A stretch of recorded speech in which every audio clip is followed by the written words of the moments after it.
कैसे हो आप लोग? उम्मीद करते हैं सभी स्वस्थ होंगे, खुश भी होंगे और पढ़ाई लिखाई भी कर रहे होंगे। तो आइए आज हम लोग आ गए हैं हमारे और आपके, हम सब के खूबसूरत से चैनल JL साइंस मिशन पर। आज इलेक्ट्रोस्टैटिक्स के लास्ट लेक्चर लेकर के आ गए हैं। Last lecture 35। आज इस लेक्चर में हम लोग डिस्कस करेंगे वान डी ग्राफ जनरेटर के बारे में। तो आप इस तरफ देख रहे होंगे वान डी ग्राफ जनरेटर डिजाइन किया हुआ। इस वान डी ग्राफ जनरेटर को आपको भी डिजाइन करना है। इससे कुछ प्रश्न आ जाते हैं और बोर्ड में इनसे 5 नंबर के प्रश्न पूछ लिए जाते हैं। इनके कंस्ट्रक्शन, रचना, प्रिंसिपल, वर्किंग मैकेनिज्म, उपयोग, लाभ, हानि इत्यादि से प्रश्न बनते हैं। तो सबसे पहले आप क्या कर लीजिए, इनका फिगर स्क्रीनशॉट ले लीजिए। फिर हम लोग वान डी ग्राफ जनरेटर के बारे में, जैसे कि यहाँ पर आप देख रहे होंगे P1, P2, C1, C2, D, यहाँ पर S, ये नीचे की ओर ऐसे डॉटेड लाइन, इस सारे कंस्ट्रक्शन को समझते हुए इनके प्रिंसिपल को जानेंगे और इनके स्ट्रक्चर को जानेंगे और वर्किंग मैकेनिज्म, ये काम करता कैसे है, आज इस पर हम लोग चर्चा करेंगे। तो आज आपका लास्ट लेक्चर होने जा रहे हैं इलेक्ट्रोस्टैटिक्स का। तो फटाक से पहले स्क्रीनशॉट ले लीजिए या इसको नोट कर लीजिए।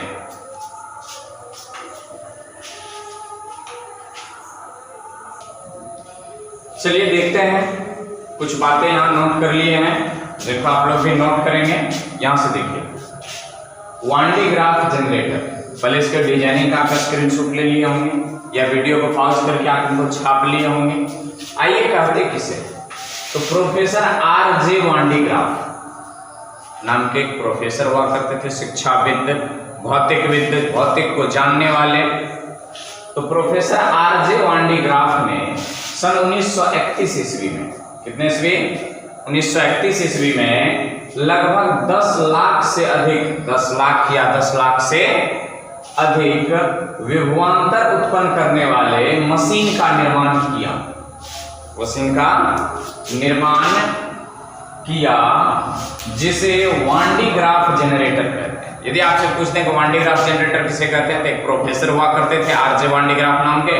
उन्होंने अधिक विभवांतर उत्पन्न करने वाले एक मशीन बनाया, जिस मशीन का नाम क्या रखा गया? वान डी ग्राफ जनरेटर। आगे लिखे, जो उन्हीं के नाम पर रखा गया वान डी ग्राफ जनरेटर। प्रोफेसर साहब के सम्मान के लिए इस जनरेटर का नाम ही क्या रख दिए? वान डी ग्राफ जनरेटर। वैसे XYZ कुछ भी रख सकते थे, लेकिन प्रोफेसर साहब के सम्मान हो, उसे लोग याद रखें, इसलिए इस जनरेटर का नाम क्या रख दिया? वान डी ग्राफ जनरेटर। आइए डिजाइन देखते हैं इसके बनावट, कुछ लिखे हुए हैं यहाँ पर।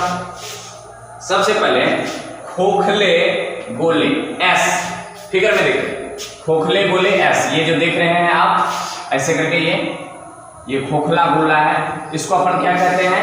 S नाम रख दिए, खोखले गोले S। देखिए क्या कहते हैं, इसके ऊपरी सतह पर आवेश एकत्रित होता है। अब ये आवेश एकत्रित इस पर होता कैसे? जैसे ये positive plus plus plus plus plus plus plus plus plus plus आप देख रहे हैं, यहाँ पर ये प्लस पहुंचा कैसे आया, इसको हम लोग कार्य प्रणाली, वर्किंग मैकेनिज्म देखेंगे। इतना जान लीजिए, अभी S नाम का जो गोला है उसके ऊपरी सतह पर कौन एकत्रित होते हैं? आवेश एकत्रित होते हैं, जो आवेश धन प्रकृति के होते हैं, पॉजिटिवली चार्ज होते हैं। क्लियर? दूसरा है पुल्ली P1 P2। यहाँ पर देखिए पुल्ली P1 और पुल्ली P2। इसको हम लोग क्या कहते हैं? जैसे एक पुल्ली यहाँ पर है, एक पुल्ली यहाँ पर है, तो इस पर भी एक फीता ऐसे करके लपेटी हुई है, यहाँ पर ऐसे करके फीता लपेटी हुई नहीं। और इसको क्या किया जाता है? मोटर के सहारे इसको घुमाया जाता है। तो घुमाने के साथ साथ क्या होता है, इस पर जो फीता लपेटी हुई है, जैसे आप आटा चक्की वगैरह में देखे होंगे, आटा चक्की में फीता, एक पुल्ली आटा चक्की में लगी होती है और एक पुल्ली एक इंजन में लगी होती है, मशीन में। जब मशीन चलते हैं तो इस पुल्ली के सहारे ये फीता घूमते हैं और फीता के सहारे पुल्ली आटा चक्की की पुल्ली घूमती है, तो यही पुल्ली है। तो इस पर एक क्या होता है कि फीता लपेटी होती है, और वो फीता जैसे इसको मोटर के सहारे इस पुल्ली को घुमाया जाता है, वो फीता भी क्या करते हैं, रोटेट करते हैं, फीता भी रोटेट करते हैं। वही है ये पुल्ली। देखिए क्या लिखते हैं, इससे विद्युत रोधी बेल्ट, बेल्ट बोले तो वही फीता जो चौड़ा होता है, ऐसे चिपटा होता है, जो पुल्ली एकदम क्या करता है, आटा चक्की को घुमाने वाला जैसे होता है। यहाँ आटा चक्की नहीं है, यहाँ दूसरे कुछ है, ठीक। तो क्या कहते हैं, इससे विद्युत रोधी बेल्ट लपेटी होती है, जिसे पुल्ली P1 एंड P2 के मदद से घुमाए जाते हैं, घुमाए जाते हैं,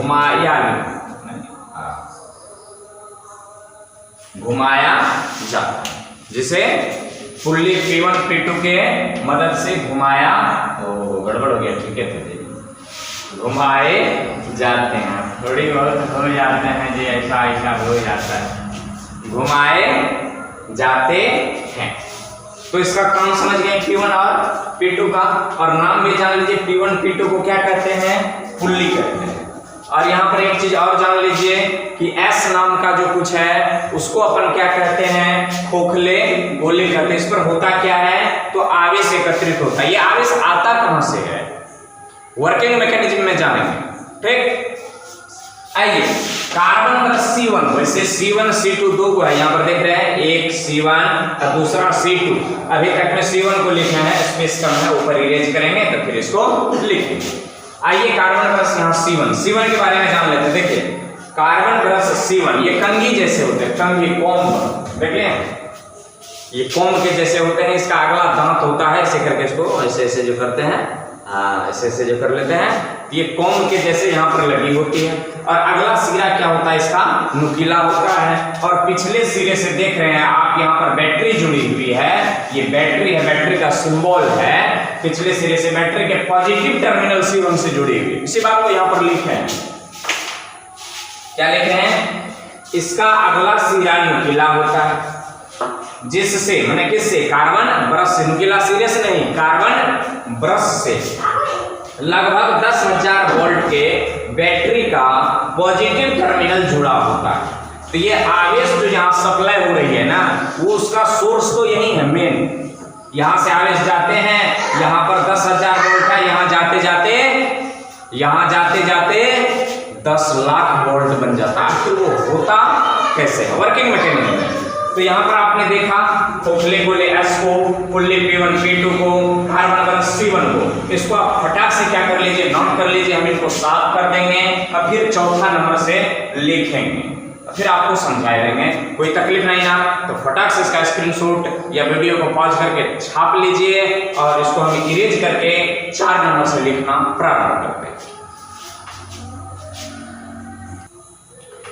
तो चलिए आइए देखते हैं, 3 नंबर तक हम लोग देख चुके हैं, 4 नंबर से कार्बन ब्रश C2। अब इस ब्रश की बात हो रही है, इस ब्रश के बारे में 3 नंबर में देखे थे। अब इस ब्रश की बात हो रही है C2, कार्बन ब्रश C2 की बात हो रही है। कहता है इसका भी अगला सिरा नुकीला होता है, कंघी के जैसे। किसके जैसे, कंघी के जैसे, देख रहे हो, कंघी के जैसे इसका भी अगला सिरा क्या होता है, नुकीला होता है। ये देख रहे हो, ये नुकीला होता है। प्रिंसिपल भी यही है इसका। आगे जब सिद्धांत देखेंगे तो यही नुकीला सिरा की बात आएगी प्रिंसिपल में, तो याद रखेंगे। नुकीला सिरा बड़े काम की चीज है। तो इसका भी अगला सिरा नुकीला होता है, तथा पिछला सिरा खोखले गोले S से जुड़ी होती है। खोखला गोला, देखिए पिछला सिरा किससे जुड़ी हुई है, खोखले गोले S से जुड़ी होती है। आइए विसर्जन नली D, 5 नंबर में। ये विसर्जन नली यहाँ D देख रहे हैं, ये आ गया, आ। कहता है इसका ऊपरी सिरा खोखले गोले S से जुड़ी होती है, तथा निचली सिरा अर्थ से। निचली सिरा किससे जुड़ी होती है, देखिए ये सिंबल है ना अर्थिंग का, अर्थ से जुड़ी होती है। यह आवेश स्रोत का भी कार्य करता है, माने इलेक्ट्रॉन का स्रोत अपना पृथ्वी है, तो ये इलेक्ट्रॉन भी आपूर्ति करने का कार्य करता है। साथ ही अतिरिक्त आवेश को भूमि अर्थिड कर देता है। यदि बाहर में कहीं आसपास अतिरिक्त आवेश फैल रही है तो उसको अवशोषित करके क्या कर देता है, ये अर्थ में दे देता है। यहाँ देखिए खोखले गोले S को विद्युत कुचालक, मतलब उसकी चालकता नहीं होती, वो विद्युत का चालक नहीं होता, विद्युत कुचालक स्टैंड पर रखा जाता है। जैसे देखिए यहाँ देख लीजिए, ये वाला स्टैंड देख रहे हैं, ऐसे ये देख रहे हैं स्टैंड, हाँ ये स्टैंड देख रहे हैं, तो ये स्टैंड जो होता है ये विद्युत का कुचालक होता है। तो क्या लिखे हैं, विद्युत कुचालक स्टैंड पर रखा जाता है। विशेष सुरक्षा के लिए इस स्टैंड को अर्थ से जोड़ दिया जाता है। हो सकता है इसमें कोई पार्टिकल ऐसे हो जो आवेश को देख करके प्रेरित हो जाए, अपना मन बदल ले और वो विद्युत के चालक के भांति या विद्युत आवेश को स्टोर करके रखने लगे। तो जैसे इनको हम टच करेंगे करंट लग सकती है, अपना खलास हो सकता है। ठीक, तो क्या लिखा है यहाँ पर, यदि प्रोफेसर साहब को विश्वास नहीं हुई तो हो सकता है यदि कोई पार्टिकल ऐसा हो जाए जो पोलराइज हो जाए, तब उस स्थिति में क्या करेंगे। तो चलिए सुरक्षा गार्ड लगाई देते हैं। तो क्या कहा, विशेष सुरक्षा के लिए इस स्टैंड को अर्थ से जोड़ दिया जाता है। अब बात आई छठी नंबर, विद्युत रोधी बेल्ट। ये जो देख रहे हैं यहाँ पर गौर कीजिएगा, इधर गौर करेंगे, P1 पुल्ली या P2 पुल्ली, ये जो देख रहे हैं, पेन को देखिए कैसे कैसे चल रहे हैं, ये ब्लू है और ये ब्लैक चला रहा है, देख रहे हो पेन को कैसे कैसे चल रहा है। ये जो होते हैं ये चौड़े बेल्ट होते हैं, चौड़े होते हैं। ये अभी तुरंत पता है आटा चक्की का बेल्ट देखे होंगे, मशीन वगैरह जो लगता है ऐसे करके चिपटा होता है, ऐसे करके, और ये ऐसे ऐसे ऐसे ऐसे ऐसे ऐसे ऐसे चलते हैं। ठीक, तो वही है। अब विद्युत रोधी की क्यों बात हुई, तो आगे देख लेंगे छोटी सी लाइन में कि वान डी ग्राफ जनरेटर का फित्ता विद्युत रोधी पदार्थ का क्यों बना होता है। विद्युत रोधी बेल्ट या पुल्ली P1 P2 से जुड़ी होती है, पुल्ली P1 और पुल्ली P2 से जुड़ी होती है, जो C1 से छोड़ी गई विद्युत पवन, यहाँ 10,000 वोल्ट है, ये क्या करता है, आवेश को छोड़ता है। तो यहाँ पर इसका हिस्सा क्या हो जाता है, आवेशित हो जाता है। ये घूमते रहते हैं, तो ये आवेश को यहाँ से घूमते यहाँ पर C2 के पास आया, इसको दे देता। ठीक, तो क्या कहता है यहाँ पर, C1 जो C1 से छोड़ी गई विद्युत पवन को ग्रहण कर लेता है बिना आवेश क्षय का, माने जितना यदि यहाँ पर 5 कूलम आवेश ग्रहण किया है तो उसमें से 4.9 नहीं होगा, 5 का 5 ही रहेगा। बड़ा ईमानदार बेल्ट है, एक को जरा सा अपना खाता नहीं है। बिना आवेश क्षय का C2 तक पहुंचाता है। 5 कूलम यदि यहाँ पर ग्रहण किया है तो यहाँ पर इसको कितना दे देगा, 5 कूलम दे देगा। इसमें किसी प्रकार की धांधली, किसी प्रकार की धोखाधड़ी, किसी प्रकार की दलाली नहीं होती। आई बात समझ में? आइए संपूर्ण मशीन को, अब ये पूरा मशीन अपना बन करके क्या है, तैयार है। हाँ, संपूर्ण मशीन को लोहा के बॉक्स में रखा जाता है। क्यों? ताकि आवेश लीकेज ना हो सकता है इन सबसे आवेश क्या करने लगे, लीक करने लगे, तो आसपास में जो व्यक्ति रहेंगे वो दुर्घटनाग्रस्त हो सकता है। इसलिए पूरे सिस्टम को किसमें रख देता है, एक लोहा के बॉक्स में, अंदर से एक विद्युत रोधी दीवार लगा देते हैं, उसको बक्सा में रख देते हैं, आवेश का लीकेज बाहर नहीं होता है। दूसरी बात, यदि आवेश का लीकेज बाहर हो जाएगा तो जो काम हम करना चाहते हैं वो काम नहीं होगा। यहाँ पर हम आवेश दिए, यहाँ पर 10,000 दिए, यहाँ से हम चाहते हैं कि 10 लाख मिले, और जब आवेश वायुमंडल में ये क्या हो जाएगा, लीकेज हो जाएगा, तब क्या दिक्कत फंस जाएगी, ये आवेश वायुमंडल में चल जाएंगे तो यहाँ 10,000 था तो यहाँ 5,000 होगा, क्या फायदा होगा? फिर फॉर एग्जाम्पल बताएं, क्या हम जहाँ पर खड़े हैं वहां पर यदि जमीन को खोदा जाए तो डीजल मिल सकता है। यदि 5 लीटर डीजल मिलेंगे, 100 टका डीजल हो तो 500 टका का डीजल मिलेगा, तो यहाँ पर 5 करोड़ लग जाएगी प्लांट बैठाने में।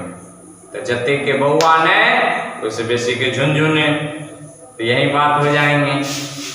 इसलिए लीकेज ना हो। यहाँ पर क्या लिखेंगे, एक लाइन और लिखेंगे, क्या करेंगे, लोहे के बॉक्स के बारे में स्पेस नहीं होने के कारण इसमें और लिखेंगे कि इसको वायुमंडलीय दाब पर रखा जाता है। कितना वायुमंडलीय दाब? 15 ATM, लगभग 15 ATM दाब। लोहे के बॉक्स के अंदर का दाब कितना होता है? लगभग, यहां पर क्या दिखाई दे रहा है? बॉक्स के अंदर का दाब लगभग 15 ATM होता है। आई बात समझ? दिखाई दे रही है? कितना ATM होता है? बॉक्स के अंदर का दाब 15 ATM होता है। क्यों? यदि 15 ATM दाब होगा तो यहाँ पर जो विद्युत संचित है ये इधर नहीं निकलेगा। इसको दाब दे करके भैया तुम इस पर सटल रहो।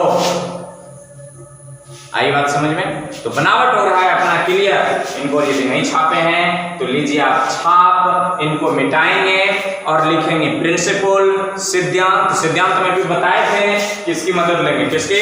नुकीले सिरे की मदद लेंगे और फिर इसके क्रियाविधि, उपयोग, लाभ, हानि, दंड। नहीं तो फटाक से इसको नोट कर लें। इसको मिटा करके सिद्धांत और वर्किंग मैकेनिज्म लिखते हैं। आइए इनके प्रिंसिपल को देखते हैं और कार्य प्रणाली को देखते हैं। बस इतना सा ही।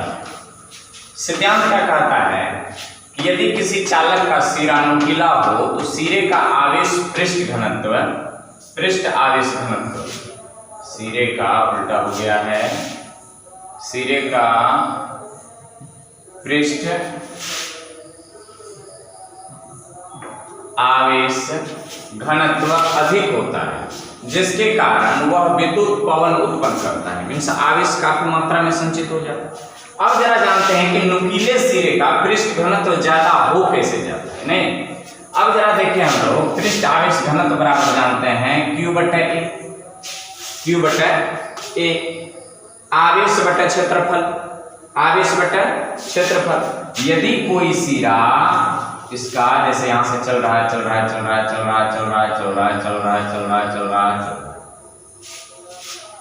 यदि कोई सिरा नुकीला हो जाए तो यहां का क्षेत्रफल देखिए A और यहां का क्षेत्रफल देखिए A डैश।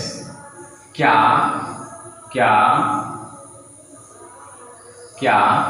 A डैश से बड़ा है? A डैश से बड़ा है।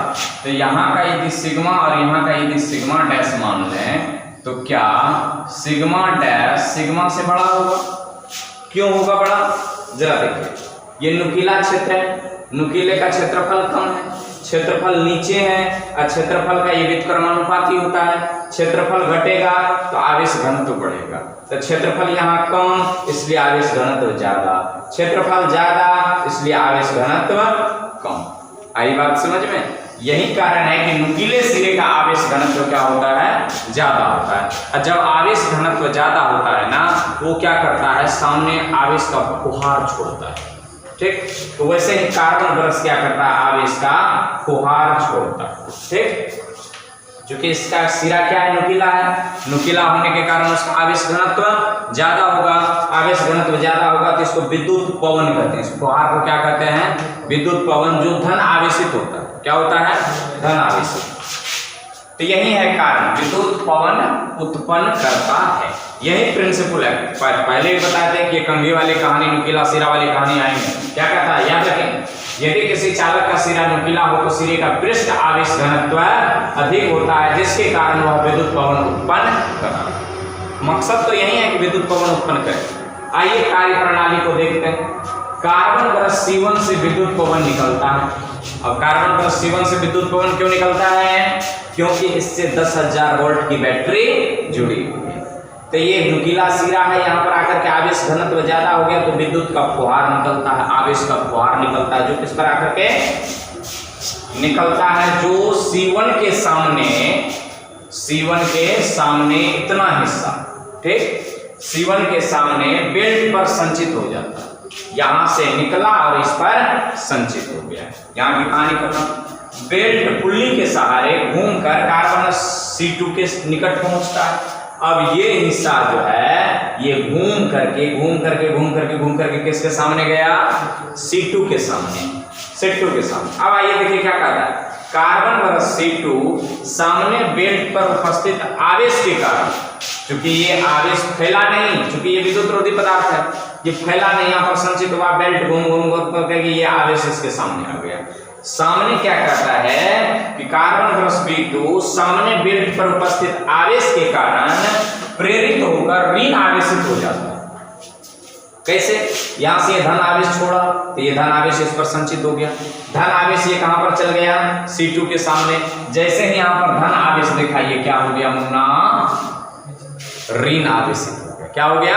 ऋण आवेशित। प्रेरण में तो यही होता है, यदि सामने पॉजिटिव है तो सामने वाला नेगेटिव हो जाएगा, यदि ये नेगेटिव है तो सामने वाला क्या हो जाएगा? पॉजिटिव हो जाएगा।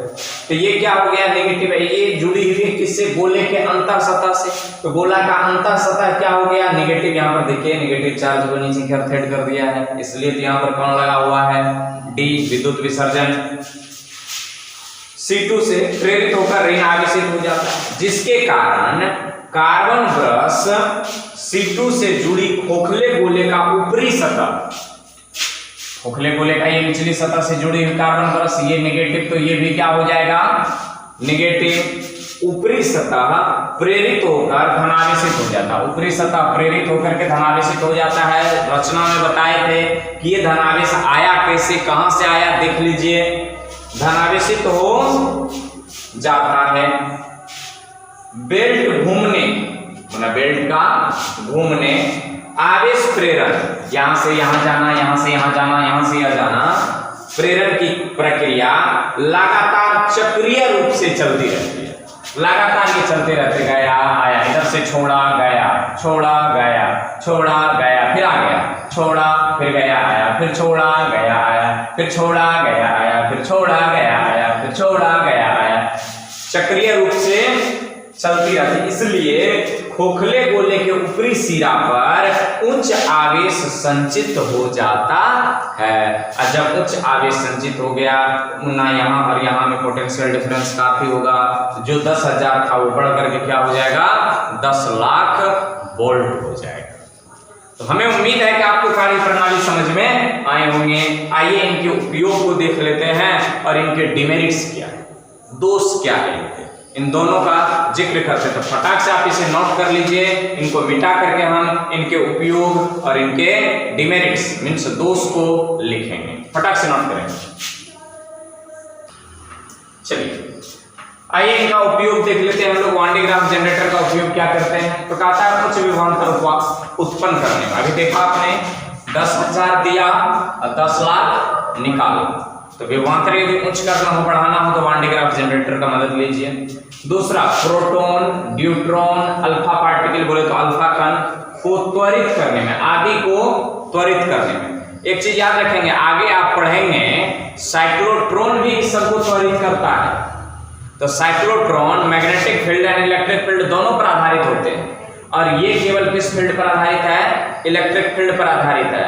और त्वरण की जहां तक बात है तो आप मैग्नेटिक फील्ड में पढ़ेंगे कि वहां पर जो होता है मैग्नेटिक फील्ड त्वरित नहीं करता है, वो केवल डायरेक्शन चेंज करता है, केवल डायरेक्शन चेंज करता है।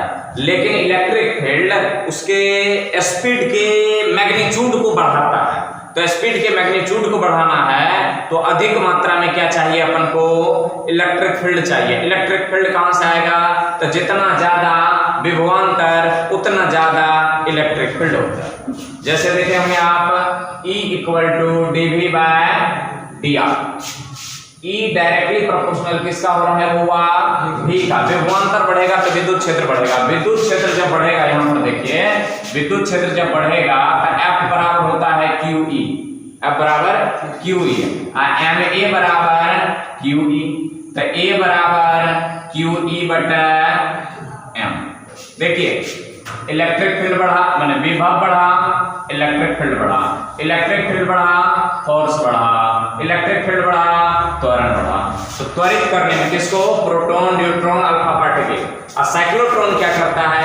साइक्लोट्रॉन प्रिंसिपल वो भी त्वरित करता है, हैवी पार्टिकल को, चार्ज पार्टिकल को त्वरित करता है, लेकिन उसमें electric field and magnetic field दोनों होते हैं। स्पष्ट जान लीजिए, मैग्नेटिक फील्ड स्पीड के मैग्नीट्यूड को बढ़ाता घटाता नहीं है, केवल उसके दिशा को बदलता है, डायरेक्शन को बदलता है, जिसके कारण सेंट्रीपिटल फोर्स आती है। समझ में आ रहा है ना? आगे चल करके आप पढ़ लेंगे।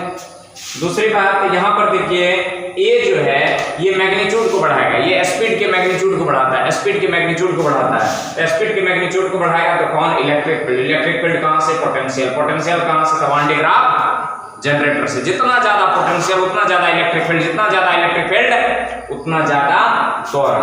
तो किसको त्वरित करने में? प्रोटॉन, न्यूट्रॉन, अल्फा पार्टिकल आदि को त्वरित करने में। अगला न्यूक्लियर फिजिक्स के अध्ययन। अरे भैया यदि हमें बम्बार्डिंग करवाना है, न्यूक्लियस में किसी कण को घुसाना है तो उसकी त्वरण अधिक होनी चाहिए। फॉर एग्जाम्पल आप आगे चल करके एग्जाम्पल जानेंगे कि एक बुलेट है और उस बुलेट मैंने गोली को आपके शरीर पर ऐसे करके फेंक दें, क्या होगा? आप मरेंगे? नहीं, कुछ नहीं होगा। आप उसी बुलेट को बंदूक में दे दें, आप फायर कर दें तो आप फायर हो जाएंगे। नहीं, तो वही बात है, यदि न्यूक्लियस में किसको घुसाना है? पार्टिकल को घुसाना है तो उसका त्वरण होना, स्पीड ज्यादा होना आवश्यक है। और स्पीड कहां से मिलेगी? Potential, electric field and acceleration. तो यही बात होती है नाभिकीय फिजिक्स के अध्ययन। इसके दोष आइए देख लेते हैं, क्या होता है दोष? माना अवगुण। बड़े आकार होने के कारण असुविधाजनक होता है जी। इसे उठा करके ले जाना, जेसीबी को लाना, उससे उसके क्रेन पर, ट्रक पर डालना, ट्रक से ले जाना, उठाना बैठाना क्या होता है? बड़ी परेशानी होती है। अब जानिए, एक अच्छे क्वालिटी के इन्वर्टर भी 50,000 के निकट, मतलब 30,000 प्लस में होता है। और एक जनरेटर इंजन भी उतने के आसपास आ जाते हैं। लोग इन्वर्टर को ज्यादा प्रीफर क्यों करते हैं? क्योंकि वो असुविधाजनक नहीं होता है। जनरेटर में बार बार स्टार्ट करना पड़ता है उसको, इसलिए वो असुविधाजनक होते हैं, इसलिए वो नहीं लेते हैं। दूसरी बात, ये बिजली पर चलते हैं भैया, बिजली बिल लगता है। वो डीजल पर चलते हैं, डीजल खर्च होती है। तो बात वही है, असुविधाजनक। तो बड़े आकार होने के कारण ये क्या होते हैं? असुविधाजनक। इतना नहीं, कौन सी नाक? खतरनाक। क्यों? उच्च विभवांतर 10 lakh voltage, 35,000 voltage, 3 lakh voltage वाला टावर वाला लाइन जो गया है वो देखे होंगे। कितना वोल्टेज होते हैं विभवांतर के?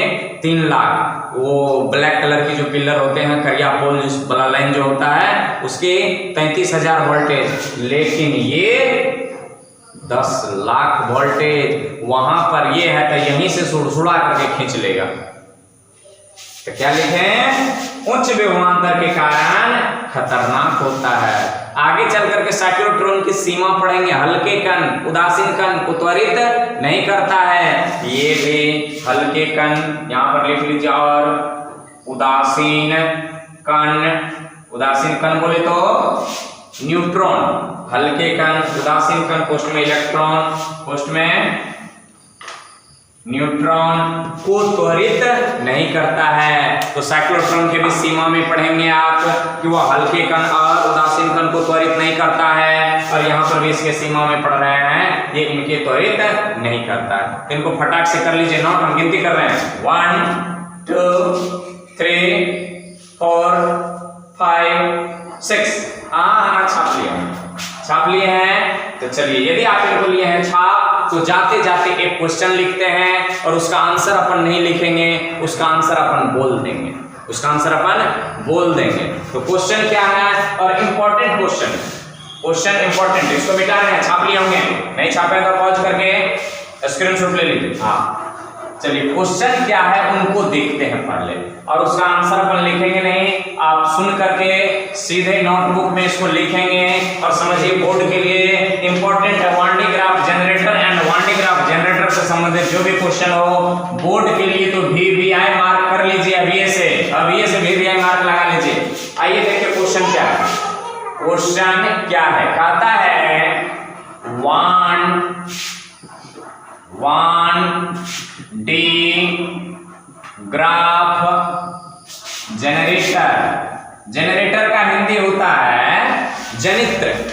जनरेटर का फीता, इसी को अपन क्या लिखा करते हैं? बेल। फीता विद्युत रोधी